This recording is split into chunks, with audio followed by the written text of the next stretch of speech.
문재인 대통령의 국정 지지율이 30%대로 내려앉았다는 여론조사 결과가 나왔습니다.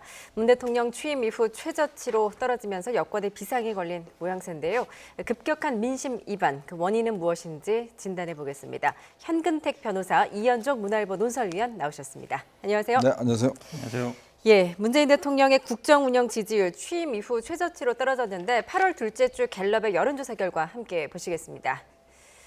한국갤럽이 지난 11일부터 14일 전국 성인 1,000여 명을 대상으로 진행한 조사 결과입니다. 문 대통령의 국정 지지도가 전주보다 5%포인트 하락한 39%로 집계가 됐습니다. 이게 취임 이후 최저치이고 조국 전 장관 사퇴쯤이던 지난해 10월 셋째 주와 같은 수치인데 말하자면 이제 심리적 마지노선이라고 할 수 있는 40% 그 아래로 내려왔습니다. 어떤 의미로 분석하고 계십니까? 일단 뭐 심리적인 마지노선으로 봤던 게 아마 대선 때 지지율이 41%였습니다. 그러니까 네. 그 정도 이하로 떨어지느냐 안 떨어지느냐고 굉장히 뭐 크게 봤는데요. 아마 지금 처음은 아닙니다. 작년에 이제 조국 장관이 있을 때도 이 정도 나왔었는데 최근에 좀 눈여겨볼 거는 아마 총선 직후에 70%까지 넘어갔었거든요. 불과 예. 한 3, 4개월 정도밖에 안 지났는데 이렇게 급격하게 많이 떨어진 거는 제가 보기에 어쨌든 민심의 이반이 심각하다 이렇게 보는 게 맞는 것 같습니다. 예.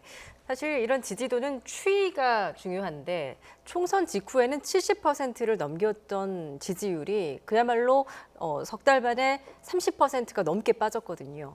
어떻게 보고 계십니까? 역대 대통령들의 이제 지지도 추이를 보면요. 예. 보통 4년 차 이제 들어가면 좀 지지도가 이제 많이 꺾이기 시작하는 게 일반적입니다.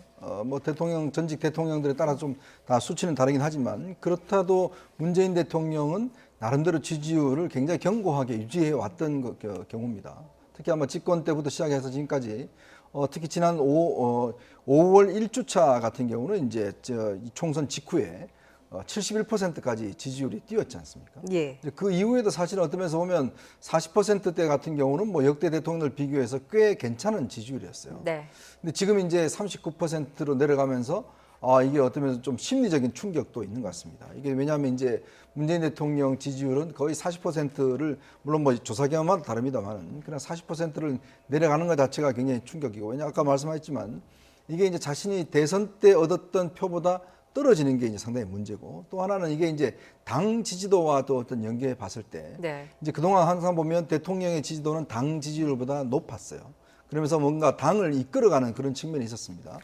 근데 지금은 이제 당의 지지도와 어떤 면에서 보면 동반해서 조금 추락하는 위치인데 문제는 제일 심각한 거는 뭐냐면 당 지지도보다 떨어질 때 예. 사실 그때는 어떤 면에서 보면 이제 우리가 보통 일반적으로 레임덕이다라고 이야기를 하고 있거든요. 뭐 물론 뭐 지지도라는 게 이제 또 다음번에 또 올라갈 수도 있고 내려갈 수도 있는 상황인데 예. 지금 같은 경우는 어떤 면에서 보면 이제 이 전체적인 일단 집권 4년 차를 맞이했다는 거. 또 이게 지금 부동산 이슈란 게 국민 개개인이 모두 다 느끼는 지금 문제라는 것들. 그리고 이제 어떤 면에서 보면 당에는 새로운 또 리더십이 또 나오지 않습니까? 그렇기 때문에 아마 지지율 반등을 위한 계기가 뚜렷하지 않다는데 상당히 좀 어떤 위험 요소가 있는 게 아닌가 싶습니다. 예. 지금 뭐 여권에서도 이 국정 지지도가 이렇게 떨어진 데에 대해서 굉장히 고심이 깊으실 테고 아마 원인 분석을 하고 계실 텐데 최근에 이제 부동산 정책의 영향이 굉장히 컸다, 결정타였다라는 분석이 나오고 있습니다. 또 그와 맞물려서 이제 청와대 다주택 참모들의 그 집 처분 논란도 있었고 결국에 인적 쇄신을 한다고 했지만 노영민 비서실장은 사실상 이제 유임이 됐습니다. 그런 부분에 대해서 이제 국민들이 좀 실망감을 느낀 건 아닐까요? 그러니까 노영민 비서실장 유임한 것도 요소는 될 수 있겠지만요. 본질적인 요소는 아니에요. 본질적인 요소는 지금 여론조사 기관마다 차이는 있습니다만 대부분 보면 첫 번째 원인은 이제 부동산을 꼽고 있고 이게 아마 한 5주, 6주째 계속되고 있습니다. 그거다 본다 그러면 아마 이제 부동산 어떤 정책 이게 결국은 부동산 가격이 폭등하고 있는데 이거에 대해서 제대로 정부 조치를 못하는 거 아니냐 이제 이런 인식이 강한 거예요. 그러다 보니까 어쨌든 한 30대들이 대부분 보면 직장 생활하면서 내가 집을 한번 마련해 볼까 이렇게 고민하는 시대거든요. 그다음에 서울 수도권 이분들 대부분 사실은 지방에 있는 분들 얘기 들어보면요 집값 오히려 떨어지고 있습니다. 그러니까 분양 안 된 데도 많고요. 그러니까 집값 오르는 게 대부분 보면 서울 수도권에 집중돼 있어요. 그러다 보니까 여기서 또 집을 못 가진 분들이 많고 그러다 보니까 지지율 하락도 이제 서울 수도권에서 나타나고 있고 사실은 집값 물론 뭐 박원순 전 시장이나 아니면 오거돈 뭐 시장처럼 이제 뭐 이런 뭐 미투 논란도 있습니다만 또 여성들이 또 집값에 민감합니다. 교육이라는 집값에. 그렇게 보면 여성, 30대, 수도권 여기 집중적으로 나타나고 있는데 저는 이거를 피할 수 없다고 봐요. 왜냐하면 어찌 보면 이제 결국은 부동산 문제이기 때문에 부동산 문제에서 정책으로 승부를 걸어야 된다고 봅니다. 그러니까 이번에 저는 이게 사실 과세나 이런 거는 이제 입법 조치가 필요해요. 입법 조치는 이번에 처음 나왔습니다. 그리고 뭐 야당이라든지 언론에서 많이 얘기했던 공급 대책도 처음 나왔고요. 그러니까 저는 그래서 좀 지켜볼 필요가 있다라고 봅니다. 그래서 이 정책적인 부분은 사실 부동산 문제는 뭐 한 정부 아니면 한 기관에 단기간에 해결할 수 있는 문제는 아니에요. 예. 저는 좀 지켜보면서 아마 성과를 지켜볼 필요가 있다고 봅니다. 예, 말씀하셨듯이 좀 지역별로 보면은 서울의 하락폭이 13%포인트로 크게 떨어졌고 또 성별로는 핵심 지지층이라고 할 수 있는 30대에서 17%포인트 그야말로 폭락을 했습니다. 부동산 영향이 크다고 보고 계신가요? 제가 역대 대통령들의 이렇게 지지도를 쭉 살펴보면요. 사실은 이제 지지도가 떨어지는 이유가 뭐냐면 물론 정책의 어떤 실패 때문에 떨어지는 면도 있는데 네. 또 하나의 근본적인 게 뭐냐면 공감대가 떨어질 때 많이 떨어져요. 즉 뭐냐면 내가 느끼고 있는 거와 대통령이 느끼는 거가 차이가 있을 때. 즉 나는 지금 부동산 문제 때문에 굉장히 힘들고 어려운데 대통령 뭐 힘드냐? 괜찮다. 안정돼 있다. 이렇게 이제 이야기를 할 때 거기서 오는 격차에서 굉장히 실망감을 많이 느끼거든요. 지금 이제 나타나는 게 30대 서울 같은 경우는 사실은 이 지지층들이 문재인 대통령의 지지율을 굉장히 받쳐주는 그런 이제 세대였습니다. 예. 근데 왜 여기서 깊게 빠질까라는 건 뭐냐면 내가 지금 겪고 있는 게 지금 전세난 때문에 지금 옮겨가야 되고 집을 빼달라고 이야기를 하는데 대통령은 안정돼 가고 있다라고 이야기를 하잖아요. 그건 뭐냐면 결국은 대통령의 인식과 일반 서민들의 어떤 생활적 인식 자체가 너무나 차이가 나고 그러면 최소한 어떤 정부 차원의 이런 차원에도 미안하다, 괜찮다 이런 식의 어떤 면에서 보면 좀 공감의 어떤 그런 필요한데 최근에 정부 당국자들이나 지금 이제 나오는 이야기를 보면 대통령부터 시작해서 이제 안정돼 가고 있다. 그리고 이제 정책이 이제 다 시행이 되고 있기 때문에 조금만 있으면 이제 내려간다. 자꾸 이런 이야기를 하고 있어요. 그건 뭐냐면 노무현 대통령이 집권 4년 차에 이제 이 집값 문제로 굉장히 떨어졌을 때, 뭐 정책을 30번 했을 때도 계속 떨어졌을 때 정말 죄송하다라는 말을 이제 국민들한테 이야기를 한 적이 있습니다. 이제 그건 뭐냐면 결국은 리더와 실질적 국민들 간의 어떤 공감대가 생기는 우리도 알잖아요. 이게 부동산이 쉽지 않다는 거 누구나 다 압니다. 예. 그러면 대통령이 국민과 공감을 가지고 정책을 추진하느냐 안 하느냐에 따라서 굉장히 어떤 심리적인 거리감들이 있어요. 예. 저는 오히려 지금에서 가장 큰 문제는 뭐냐면 대통령의 생각과 일반 국민의 생각이 굉장히 차이가 난다는 것. 즉 대통령은 잘 가고 있는데 왜 국민들은 못 가고 있다고 생각하는지 이 부분에 있어서 어떤 감정의 격차. 그동안 문재인 대통령이 본인이 소통이 굉장히 본인의 강점이다라고 이야기를 해왔는데 그 부분 관련해서 지금 많은 국민들이 실망을 하고 있기 때문에 이 지지율의 어떤 근본적인 해결책이 나오기가 꽤 어려운 상황이 아닌가 싶습니다. 예. 조금 이제 첨언하면요. 아마 이제 문재인 대통령이 뭐 집값이 안정화돼 있다라는 거에 대해서 아마 좀 논란이 있는 것 같아요. 현실 인식이 떨어진 거 아니냐 이런 얘기인 것 같은데 실제로 이제 한국감정원이 공식적인 기구입니다. 공공기관이라고 볼 수 있는데 여기 통계를 보면은 이제 서울 집값은 조금 상승세가 좀 둔화되고는 있습니다. 물론 이제 민간기관이라 할 수 있는 KB 시세 같은 경우는 그와 좀 반대 상황을 나타내고 있어요. 아마 제가 보기에 문재인 대통령이 뭐 현실 인식을 잘못한다기보다는 그 용어 자체, 그러니까 안정화되어가고 있다. 그게 결국 맞느냐 틀리냐 이런 얘기인데요. 아마 부동산 문제가 가장 심각하다는 건 모를 분이 없을 것 같아요. 저는 아마 근데 이제 이 30대 서울에 있는 거주 저 주변에도 보면 후배들이나 이런 분들 많이 보면 사실은 본인들도 좀 집을 샀어야 되는데 못 샀다. 근데 이번에 조정지역에서 대출 같은 걸 규제하면서 내가 살 수 있는 기회가 없어져 버렸다. 이런 인식이 되게 많거든요. 예. 그러니까 저는 뭐 그러니까 생애 최초라든지 신혼부부라든지 아니면 직장인들이라든지 처음으로 살려는 이런 분들은 지금 뭐 조정지역 같은 경우도 대출 규제가 좀 있는데 이런 거를 좀 배려해 줄 필요가 있다고 봅니다. 그러니까 실수요자와 아니면 주택으로 이제 돈을 벌려는 사람들, 다주택자를 그건 확실히 구분할 필요가 있다. 근데 사실은 지금 정부 정책도 다주택자를 좀 규제해야 된다. 그러니까 집으로 돈을 벌려는 건 하지 말아라. 이런 추세거든요. 그러면 실제 수요자 아니면 1주택자 이런 분들은 좀 더 아마 추가적으로 보호해주고 집을 살려는 사람. 물론 이제 임대주택 공급도 있지만 실제로 임대주택에 들어가기보다는 내 집을 갖고 싶다는 욕구도 분명히 있거든요. 그리고 1주택자들도 솔직히 말씀드리면 내 집을 사서 내가 집값이 좀 오르면 좋겠다는 욕구도 분명히 있는 거예요. 그거 예. 자체를 잘못됐다 이렇게 할 수는 없는 거거든요. 그러면 30대 직장인들이 내가 대출을 받아서 집을 살려고 한다고 했을 때 그거는 저는 좀 풀어줄 필요가 있다라고 봅니다. 예, 두 분께서 이제 말씀을 하셨듯이 뭐 20번이 넘는 부동산 대책에도 불구하고 좀 집값 상승세는 좀 꺾이지 않고 있는데 집값 상승세가 진정되는 양상을 보이기 시작했다. 이런 대통령의 발언을 두고도 좀 논란이 일었습니다. 그 당시의 발언 좀 다시 한번 들어보시죠. 이와 같은 종합대책의 효과가 서서히 나타나고 있습니다. 과열 현상을 빚던 주택시장이 안정화되고 집값 상승세가 진정되는 양상을 보이기 시작했습니다. 앞으로 대책의 효과가 본격화되면 이런 추세가 더욱 가속화되리라 기대합니다. 예, 이런 가운데 이제 최근 청와대 개편이 마무리된 데 이어서 지금 각 부처 차관들도 이제 오늘 대폭 교체를 했더라고요. 네네. 9명의 신임 차관이 모두 1주택자다라는 이제 발탁 배경을 굉장히 강조를 했습니다. 그러면서 주거 정의라는 개념까지 꺼내 들었는데 네네. 어떤 개념입니까? 이게 아마 이제 뭐 새로운 기준 아니냐, 뉴 노멀 아니냐 얘기하는데 사실은 뭐 기존의 7가지 기준 같은 경우에는 약간 뭐 법을 위반하는 부분도 있었어요. 예를 들어서 뭐 위장 전입이라든지 아니면 탈세라든지 아니면 병역 멘탈이라든지 법 문제인데 사실은 1주택 문제, 다주택 문제는 법 문제는 아니거든요. 그러다 보니까 어찌 보면 이거를 뭐 강제할 수 있는 영역은 아니라고 봐요. 그러니까 주거 정의라는 건 어찌 보면 뭐 1주택자라기보다는 이제 주택 또 다주택을 가지면서 뭐 이렇게 공직도 갖는 형태는 안 된다라는 어떤 기준을 세우고 있는 것 같은데요. 저는 뭐 하나의 그러니까 강제할 수는 없지만 제가 보기에 8가지 기준이 이렇게 만들기는 어려워요. 왜냐하면 법 위반은 아니니까. 그래도 어쨌든 정책의 신뢰성이라든지 국민들이 보기에 아까 지적하셨지만 뭐 청와대에 있는 분들이 다주택이면서 강남에 집 갖고 있으면서 뭐 이렇게 특히 전 민정수석 같은 경우에는 뭐 팔기도 싫어하는 것 같고 이런 뉘앙스가 어찌 보면 굉장히 정책의 신뢰성에 영향을 많이 미치는 거거든요. 그래서는 그렇게 본다 그러면 앞으로 뭐 강제는 아니지만 그래도 국민들이 보기에 정책의 신뢰성을 위해서 이 기준은 쭉 가져갈 필요가 있다라고 봅니다. 예.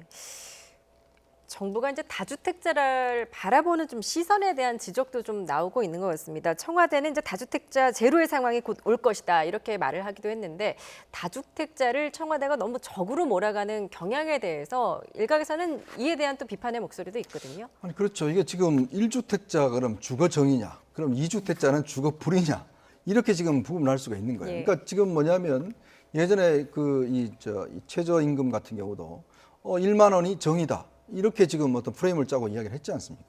그러니까 굉장히 단면만 보고 있다는 것이죠. 사실은 다주택자들 중에서 정말 투기를 목적으로 한 다주택자들이 있을 겁니다. 자, 집을 몇 채 사서 뭐 굴리고 하는 사람이 있을 거예요.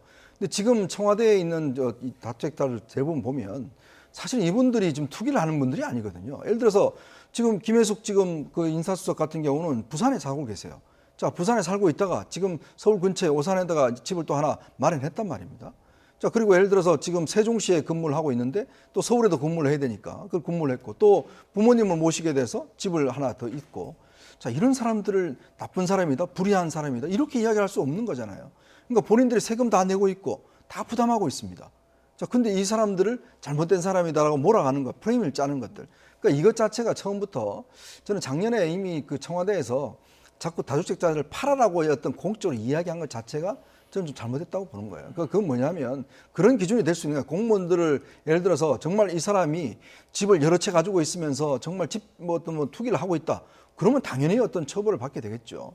그러나 어떤 면에서 보면 다 가정마다 사정이 다 다릅니다. 이번에 보면 장관들 같은 경우도 남편이 지금 해외에 근무하고 있고 그다음에 부모님을 모셔야 됐고 그래서 주택을 갖다가 세 주택 갖고 있는데 이걸 무조건 다 팔아라라고 이야기를 하면 어떤 본인 입장에서 보면 그러면 부모님 그럼 어디다 모셔야 되겠습니까? 그러니까 이런 사정들이 있는 거거든요. 근데 지금 보면 지금 뭐라고 그랬습니까? 뭐 소병호 노원 같은 경우는 이 다주택자들을 형사범으로 처벌해야 된다? 이런 이야기까지 지금 하고 있는 거 아닙니까? 이게 굉장히 선동적인 이야기죠. 그러니까 그런 이야기까지 하고 있다 보니 지금 이제 제 말에 어떤 자기 발목을 잡는다고 스스로가 지금 발목을 잡아버린 거예요. 아니 세상에 비서관들, 차관들 인사를 하면서 제일 먼저 하는 이야기가 이 사람 1주택자다. 이야기하는 게 말이 되겠습니까? 이 사람은 이런 능력이 있고 이런 부분에 대해서 국민들한테 뭔가 도움을 줄 수 있다는 이야기가 가장 먼저 나와야 되는 거 아니겠습니까? 근데 이 사람은 1주택자이기 때문에 차관이 될 수 있다? 이런 저는 인사 기준은 과연 지금 우리나라가 21세기의 대한민국에서 2주택자는 안 되고 1주택자는 차관이 될 수가 있다? 저는 이건 말이 안 된다고 봅니다. 결국은 이게 어떤 면에서 보면 스스로가 만약에 필요 없다면 팔아야겠죠. 그러나 그것을 우리가 이렇게 강요하고 정부가 인사 발표를 하면서 이렇다라고 이 사람은 좀 전에 이제 주택을 팔았기 때문에 가능하다는 식으로 이야기하는 것 자체가 저는 이게 오히려 이 부동산 문제를 푸는 방식, 이 사람들 팔아봤자 무슨 도움이 되겠습니까? 주택 공급에 무슨 도움이 되겠습니까? 결국은 국민적 비난을 이렇게 다주택자들한테만 옮기는 것, 저는 이건 굉장히 잘못됐다고 봅니다. 저는 좀 생각을 달리하는데요. 그러니까 이분들이 팔았다고 뭐 주택 공급이 늘어나는 건 아니에요. 정책의 신뢰성 문제인데, 그러니까 뭐 사정이 다 있겠죠. 뭐 대부분 공무원들은 뭐 세종에 있을 테고 서울에 있을 테고요. 뭐 국회의원들도 보면 지역구인분들은 지역에도 있고 뭐 서울에도 있는 경우인데, 어찌 보면 저는 사실은 국민들의 생각은 뚜렷한 것 같아요. 그러니까 고위직, 명예도 권력도 가지면서 집으로 돈도 번다. 그거에 대해서는 사실은 별로 안 좋게 보는 건 맞거든요. 그러니까 권력도 갖고 돈도 가져야 되느냐 이런 생각이 있는 거예요. 그러니까 나는 집도 없고 권력도 없는데 한마디로 얘기하면 국민들이 보기엔 그런 게 있는데, 저는 이거를 뭐 이 지금 새로 임명된 분들이 뭐 주택만으로 판단했다고 생각하지 않아요. 그분들이 쭉 스펙이나 이걸 보면 기본적으로 능력은 되신 분들이에요. 능력은 되시는데 더구나 지금의 부동산에 대해서 굉장히 민감한 시기에 다주택이 아니었으면 좋겠다라는 정서적인 게 있는 거거든요. 그러니까 네. 법으로 강제할 수는 없지만 아까 저도 그 부분을 동의해요. 공직자가 다주택을 처분 안 했다고 해서 처벌해야 되느냐, 그건 아니라고 보지만 그래도 임명할 때는 할 수 있는 거거든요. 예. 그렇게 본다 그러면 이 어떤 이 정책의 신뢰성, 국민들의 어떤 정서적인 면 고려하는 거기 때문에 이것만 가지고 뭐 임명해서 이분들을 판단한다 이렇게 보지는 않습니다. 예, 이런 뭐 다주택자 발언과 관련해서 김남국 의원도 어떤 발언을 했다가 사과를 하는 좀 해프닝도 있었습니다. 그런데 이런 또 발언들이 어떻게 보면 국민들에게는 좀 실망감을 일으키는 게 아닌가 싶은 생각이 드는데요. 그러니까 이제 본인이 뭐 처음에 이제 북한처럼 이 갭 투자 뭐 이런 다주택자들을 어떤 북한이라는 이야기 나올 만큼 뭐 처벌해야 된다. 뭐 이런 이야기를 때려잡아야 된다. 이런 표현을 썼었죠. 예. 근데 우리가 갭 투자를 물론 뭐 이게 예를 들어서 정말 이걸 투기의 목적으로 하는 분도 있는 반면에 또 한편으로 보면 정말 도저히 지금 저축해갖고는 집을 못 사는 상황이지 않습니까? 자, 그렇다 보니 본인이 지금 영끌이라고 그러죠. 모든 영혼을 다 끌어서 어떤 면에서 보면 이제 이렇게 갭 투자를 통해서 어떤 집을 마련하려고 하는 거 아니겠습니까? 그게 제 주변에도 많이 있습니다. 그러니까 어떤 면에서 보면 평범한 직장인들이에요. 자, 직장인들이 빨리 좀 집을 구해서 애도 낳고 하기 때문에 좀 더 늘려나고 하기 때문에 그런 목적에서 하는 거거든요. 자, 근데 그런 사람들을 지금 뭐 때려잡아야 된다는 표현을 쓰니까 이제 이런 되니까 당장 그 하는 분들 입장에서는 굉장히 감정이 상하는 거죠.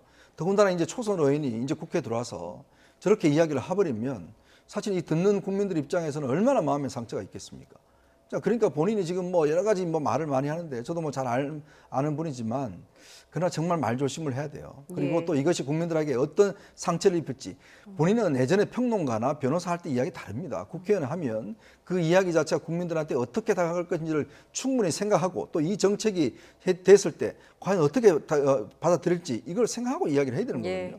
그 지금 이제 당장 본인이 뭐 너무했다라고 이제 죄송하다고 이야기를 하는데 모르겠어요. 이번에 기회를 통해서 저도 김남국 의원이 뭐 워낙 저는 의도성은 나쁘는 거라고 보지 않습니다. 그러나 자신의 말 한마디 한마디가 그 국민들의 입장에서 보면 굉장히 상처가 된다는 거, 그걸 좀 유념을 하셔야 될 것 같습니다. 예. 자, 그 문재인 대통령의 이제 지지율 하락에 청와대는 일단 일일비하지 않고 할 일을 다 하겠다 이런 반응입니다. 다만 좀 위기감도 좀 상당할 것 같은데 앞으로 좀 지지도를 끌어올리기 위한 어떤 변수, 묘안이 있을까요? 저는 뭐 아까도 말씀드렸습니다만 이 부동산 문제는 풀어야 돼요. 예. 방법이 없습니다. 왜냐하면 뭐 지금 뭐 가장 큰 원인은 아마 전 세계적으로 유동성이 많이 풀렸다는 거기 때문에 지금 일본도 그렇고 뭐 외국도 마찬가지입니다. 부동산 가격이 폭등하고 있는데요. 오르고 있죠, 많이. 어쨌든 돈이 많이 풀린 건 사실입니다. 그리고 은행 이자는 굉장히 낮고요. 그러다 보니까 돈이 갈 때가 결국은 부동산 아니면 주식으로는 또 지금 경제가 어려우니까 주식으로 잘 안 가는데 그래서 아마 이제 펀드 얘기도 나오고 있죠. 정부에서 어느 정도 수익을 보장했는데 나오고 있는데요. 이거 자체로 아마 모든 그 유동성을 다 흡수하기는 쉽지 않다고 봐요. 그렇다고 본다 그러면 결국은 아마 정치적으로 해결했다. 부동산은 부동산 정책대로 풀어야 되지만 정치는 정치대로 풀어야 된다고 봐요. 그러면 아마 이번에 제가 보기에는 부동산 문제도 있지만 아마 여당이 좀 너무 독주하는 거 아니냐. 그러니까 입법이라든지 이런 정책을 만드는데 그리고 야당하고 좀 협의를 하고 시간과 갖고 좀 토론을 했어야 되는데 너무 좀 혼자 나가는 거 아니냐, 일방적으로 나가는 거 아니냐 이런 생각도 분명히 있는 것 같거든요. 그렇다고 그러면 정치적으로 풀어야 되면 아마 야당과 좀 소통을 해야 될 것 같고요. 저는 뭐 오늘 아마 100일 그 조영 원내대표 기자회견을 보니까 뭐 아마 협치를 한다 그러면 상임위원장도 뭐 받을 수 있다 이 예. 얘기를 하는 것 같아요. 그 말은 결국은 아마 지난번에 합의했던 11대 7 정도도 우리가 받을 수 있다라는 취지로 들리거든요. 예. 그렇게 본다 그러면 아마 김태현 원내대표가 조금 앞으로는 조금 지난번에 사실은 이제 법안 소위 이런 거는 합의하게 처리를 했어요. 그러면 이제 법안 소위를 거치겠다. 그 다음에 그렇게 된다면 아마 이제 조영 원내대표도 뭐 받을 수 있는 것 같거든요. 저는 그래서 11대 7은 지금도 살아있는 카드인 것 같고 결국은 여야가 국회에서 좀 협치하고 소통하는 모습을 보이는 게 가장 좋은 방법이라 보고 있습니다. 예. 자, 이런 가운데 이제 여당은 부동산 정책 방향에는 문제가 없다 이런 반응입니다. 곧 집값이 잡힐 거다라는 낙관론도 나오고 있는데요. 서른 최고위원 그리고 박주민 의원의 발언 차례로 듣고 오시죠. 한 달쯤 지나면은 정확히 답이 나온다 생각합니다. 이를테면은 다주택자들이 세금 때문에 주택을 안 내놓을 수 없을 거라 생각합니다. 법인 갖고 있는 주택도 나올 거니까 그러면 주택값이 떨어진다고 봅니다. 떨어질 수밖에 없겠어요. 저는 현재 그 부동산 정책의 방향은 맞다고 생각합니다. 부동산 정책에 관련된 부분은 조금 좀 지나서 그 효과가 좀 나타난다면 회복이 될 수 있을 것 같고요. 예, 지금 민주당 내에서는 이제 8말 9초, 그러니까 8월 말 9월 초면 집값이 떨어진다라는 이야기도 나오고 있는 것 같고 아직 부동산 정책이 효과가 안 나타났기 때문에 그런 거지 이제 조금 더 시간이 흐르면 효과가 나타날 거다라고 자신을 하고 있는 것 같습니다. 어떻게 보십니까? 언제까지 기다려야 될까요? 저는 보면 지금 이 문재인 정부의 부동산 정책이 굉장히 어떤 면에서 보면 하나의 어떤 도구마를 갖고 있는 게 아닌가 생각이 드는 게 결국 이제 김수현식 이 부동산 정책이 노무현 정부 때도 그렇고 지금도 그렇고 저는 계속되고 있는 상황 이게 저는 잘못이라고 봅니다. 이게 뭐냐면 김수현 전 정책실장 같은 경우는 노무현 대통령 때 그때도 부동산 정책을 입안했었거든요. 이번에 뭐냐면 책 제목이 부동산은 끝났다예요. 즉 수요 억제책입니다. 수요를 어떤 면에서 보면 공급을 갖다 억제를 하고 수요를 억제시키면서 어떤 세금을 통해서 부동산을 억제하는 그런 정책인데 자 노무현 정부 때 30번이나 정책을 썼습니다. 근데 실패를 했어요. 근데 그분은 그대로 또 이 정부에 기용을 했습니다. 그래서 부동산 정책의 주요한 프레임들을 다 김수현 정책실장이 짰습니다. 이제 그게 임대주택이란 뭐 임대사업이라든지 등등 이게 다 지금 시행이 되어 온 겁니다. 근데 23번을 했어요. 근데 또 실패를 했단 말입니다. 그럼 또 이제 지금 의원은 자 8월 말까지만 좀 기다려 주세요. 9월까지만 기다려 주세요. 그럼 국민들이 언제까지 기다려요? 그러니까 이미 뭐 4년 차 때까지 다 했는데 그렇다면 지금 답이 안 나온 거 아니겠습니까? 그러면 뭔가 방향을 좀 바꿔야죠. 이게 뭐냐면 뭔가 국민적 여론도 그렇고 이게 잘못됐다라고 한다면 그게 맞게끔 수정하고 하는 게 바로 정치입니다. 어떤 면에서 보면 끝까지 한번 가보자. 뭐 무슨 인디안 기후제 지내는 것도 아니고 비가 내릴 때까지 계속 뭐 기후제만 지낸다고 하는 게 얼마나 무모한 짓입니까? 저는 그래서 결국은 가장 중요한 문제는 이 김수현식 이 부동산 정책의 프레임부터 벗어나야 된다. 자, 그러면서 뭔가 시장을 좀 더 현실적으로 들여다봐야 된다.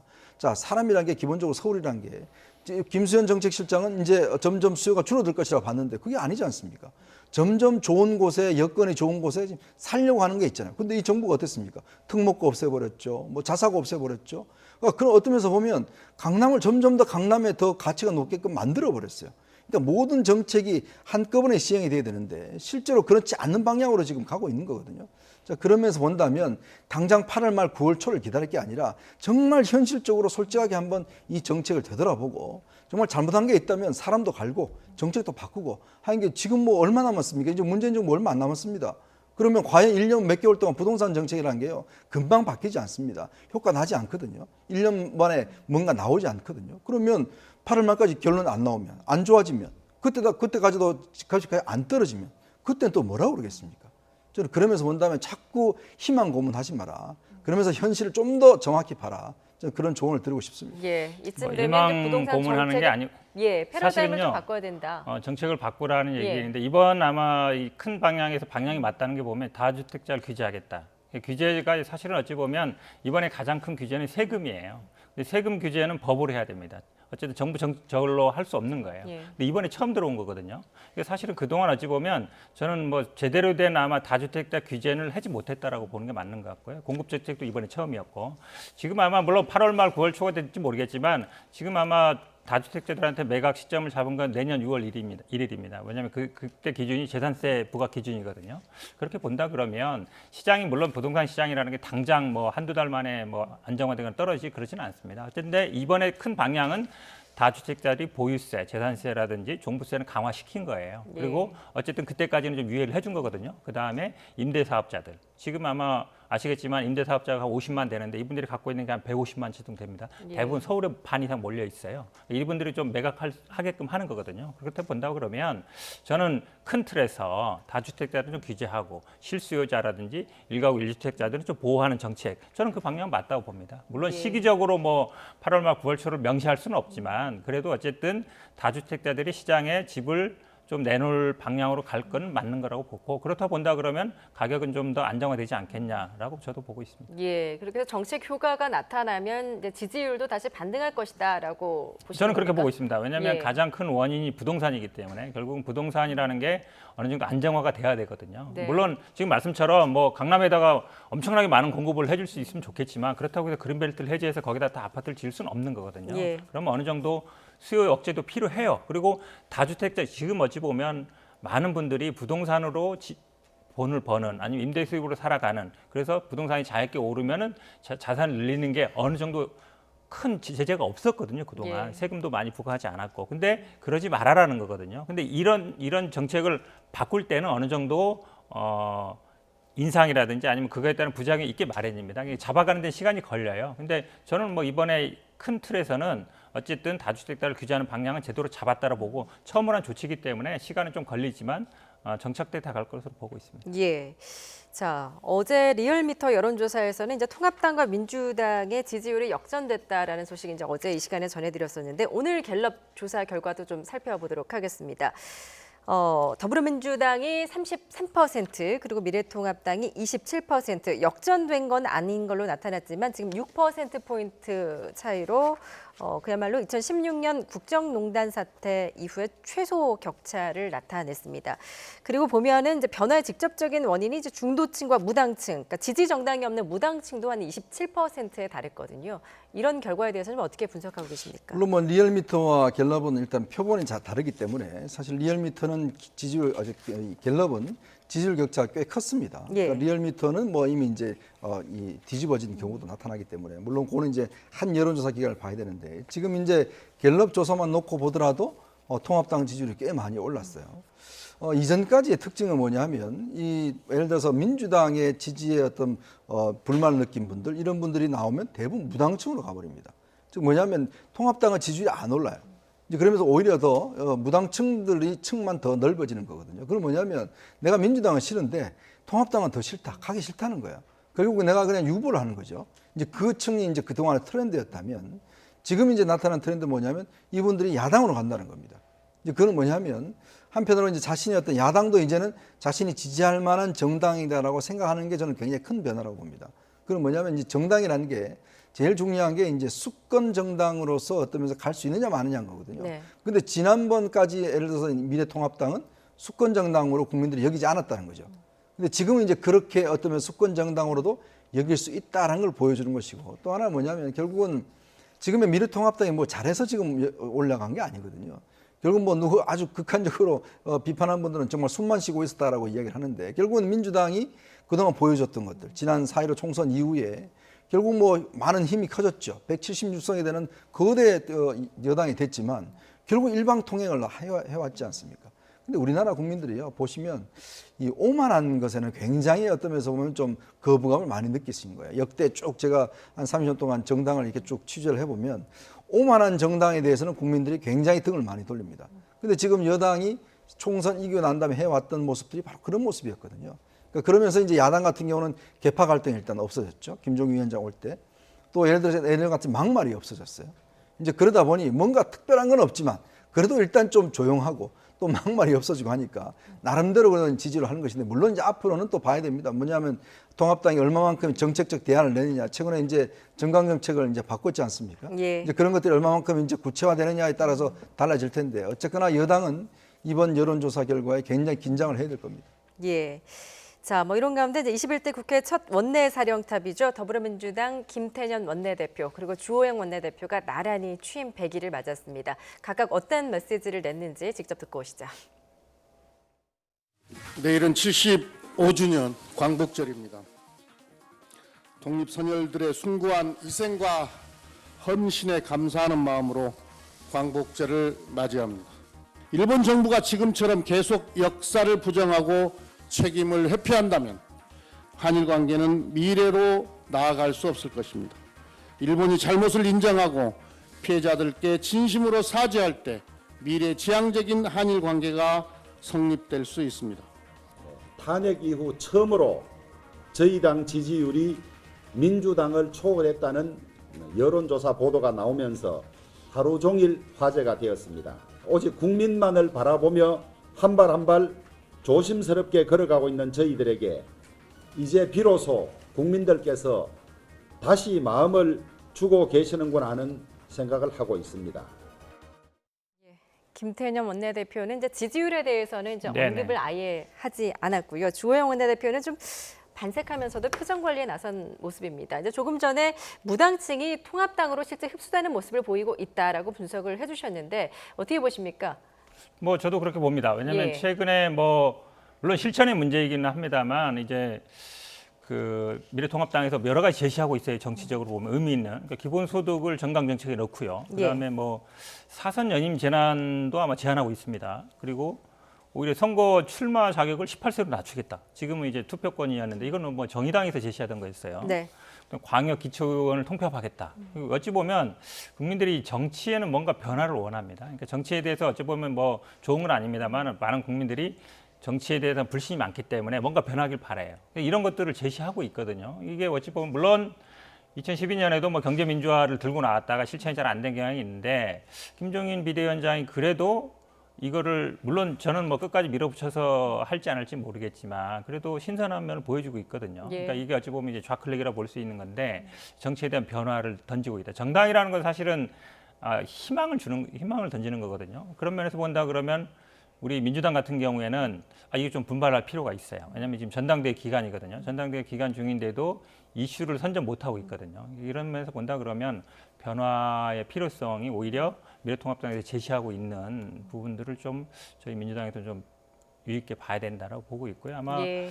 지금 아까도 앞에서 말씀드렸습니다만 아마 정기국회가 시작됩니다. 9월부터. 정기국회는 아마 이전 임시국회와는 좀 다른 모습일 거예요. 여야가 지금 왜냐하면 지지율이 지금 오름에도 불구하고 주호영 원내대표가 좀 몸을 낮추고 있고 그리고 뭐 어쨌든 국회에서 계속 해나가겠다는 거겠고 김태년 원내대표도 아마 이번에 좀 심했나 이런 생각할 것 같아요. 네. 그렇다 본다 그러면 정기국회에서는 결국은 정책으로 승부하는 국감이라든지 그런 아마 좀 제가 보기에는 그 전과는 좀 다른 모습을 보이지 않을까라고 기대하고 있습니다. 예, 알겠습니다.